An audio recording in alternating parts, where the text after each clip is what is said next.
శ్రీ బగళాముఖి పరాంబికాయే నమో నమః. అందరికీ కూడా నమస్కారం.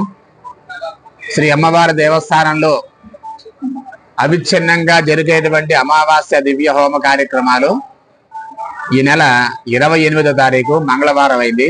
ఆ రోజు 72వ అమావాస్య హోమ కార్యక్రమాలు అత్యద్భుతంగా జరుగుతున్నాయి.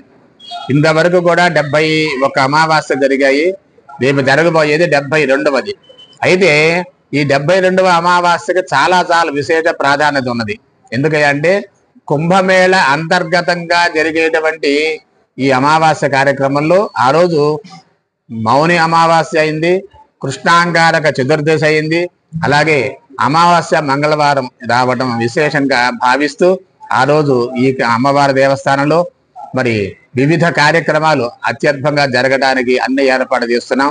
ఈ కార్యక్రమానికి అనేక ప్రాంతాల నుండి భక్తులు విచ్చేసి ఈ కార్యక్రమాలు జయప్రదం చేసి అమ్మవారి అనుగ్రహానికి పాత్రలు కావాల్సిందిగా మరీ కోరుతున్నాం.